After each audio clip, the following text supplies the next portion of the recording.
a, a mexer com imagens, mas para outras pessoas pode não ser tão óbvio assim, então eu prefiro aqui pecar pelo excesso enfim, se restarem dúvidas, eu continuo sempre à disposição para tirar, tá?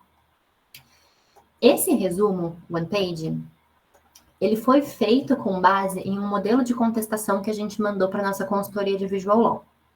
Então, eles pegaram lá a contestação, viram quais eram os itens e aí pensaram nesse resumo aqui. Mas o que eu quero trazer para vocês é que esse modelo não é um modelo fixo que a gente só pode usar da forma que está descrita aqui. A gente pode pegar todos esses elementos individualmente e usar em outros contextos.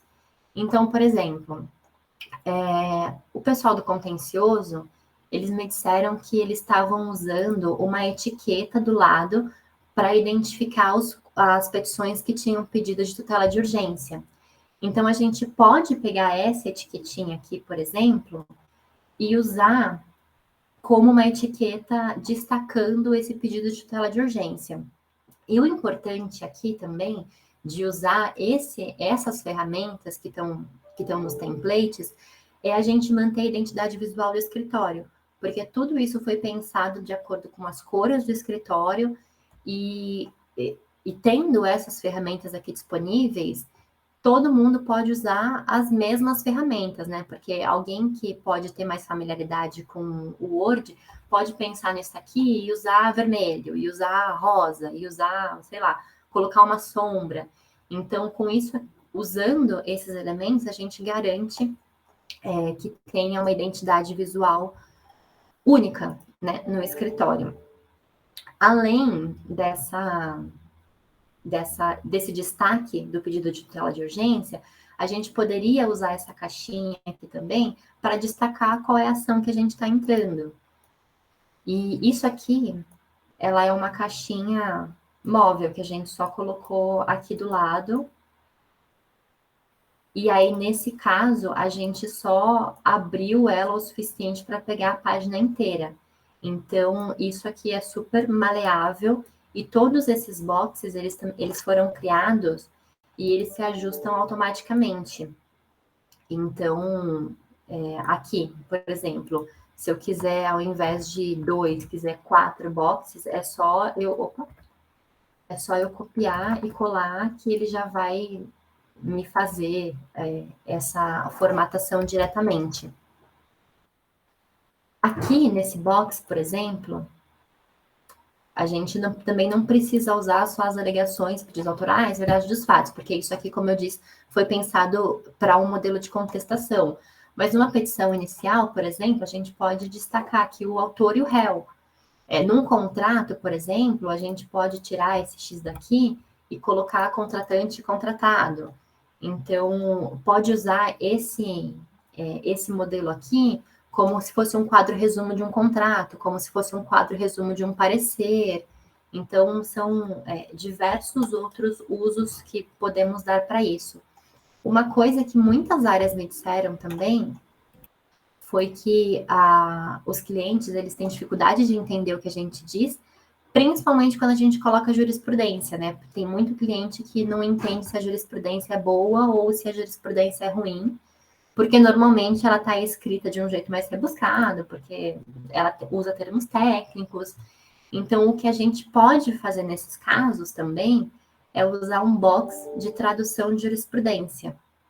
Então, a gente coloca aqui, né? Não perde o estudo, não perde a informação, mas aqui a gente pode... E esse box aqui eu peguei de um box lá de cima, eu só copiei e colei e escrevi aqui a tradução da jurisprudência. Então, cliente, isso significa tal, tal, tal. Isso, com certeza, vai facilitar na comunicação com ele. Essa caixinha aqui e esse box também, eles podem ser usados como um destaque de um parecer. Então, a gente pode estar escrevendo aqui o parecer, a gente quer dar um destaque para determinado item, podemos usar aqui essa caixinha, a gente pode usar outro box também. Isso, claro, não só em parecer, mas em contrato, a gente pode querer destacar uma cláusula de multa, e no acordo a gente pode destacar a cláusula dos valores. Então, tudo isso pode ser usado com os elementos disponibilizados nesse simples resumo one page aqui. Sobre esse box aqui das provas, é claro que ele pode ser usado e pode não ser usado também, mas o que é importante a gente falar aqui são sobre links, né? No Word, a gente pode configurar links tanto externos, então para abrir o YouTube, para abrir uma pasta no Google Drive, quanto para levar o leitor para um outro setor dentro do mesmo documento. Então, para isso, a gente pode vir aqui em título do documento, inserir link, e aí eu posso usar uma página da web existente. Então, por exemplo, eu vou colocar aqui numa página navegada, mas basta incluir um site aqui, qualquer que seja, para a gente configurar o link.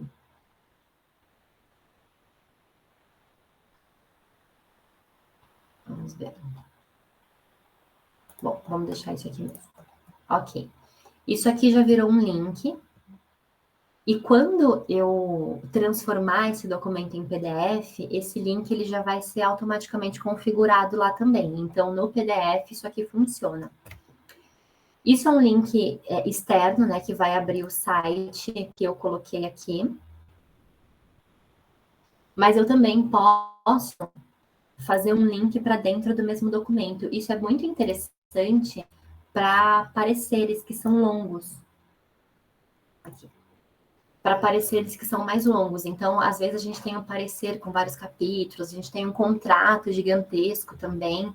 Então, facilita bastante a gente colocar um link e levar a pessoa direto para a área que a gente quer. Então, por exemplo, aqui eu posso estar fazendo um parecer, e aí isso aqui é uma cláusula ou uma seção do parecer que eu quero colocar lá para o cliente. Então, nesse link interno, a gente tem um passo a mais para configurar, que eu preciso, no destino, né, do link, eu preciso configurar ele como indicador, e aí eu preciso nomear o indicador aqui, adicionar, e aí quando eu quiser, onde eu quiser, né, colocar o link, eu venho aqui, aí eu faço o mesmo padrão, coloco o link, só que ao invés de usar esse comando aqui da página da web, eu uso o comando colocar neste documento. Os indicadores eles já vão ser automaticamente carregados aqui, eu dou OK, e isso aqui também virou um link que vai me levar direto para a área que eu quero que o leitor seja direcionado. Isso também vai ser configurado diretamente para o PDF quando a gente transformar o documento. O que eu quero também destacar aqui é um cuidado que a gente precisa ter para usar esses links em petições, né?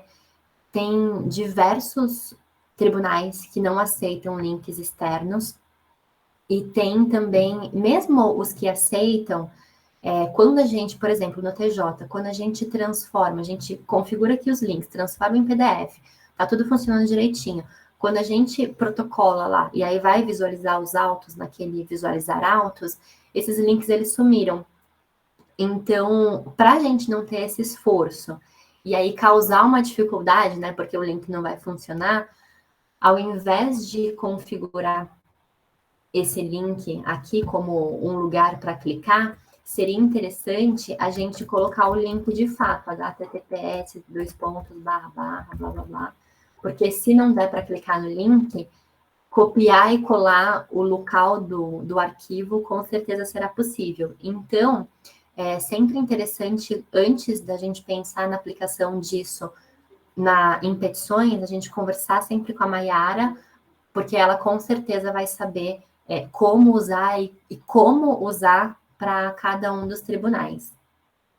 Uma outra coisa que funciona bem também além de páginas da internet e configurar o link para dentro do próprio documento, é o uso do Drive. A gente pode... Eu conversei com a Carla antes de ontem sobre isso, e ela tem criado e-mails no Google para os próprios clientes, para abrir um Drive, e aí a gente poder usar esse Drive em determinado processo sem comprometer o Drive nosso, né, o Drive pessoal de cada advogado. Então, isso também tem funcionado bem.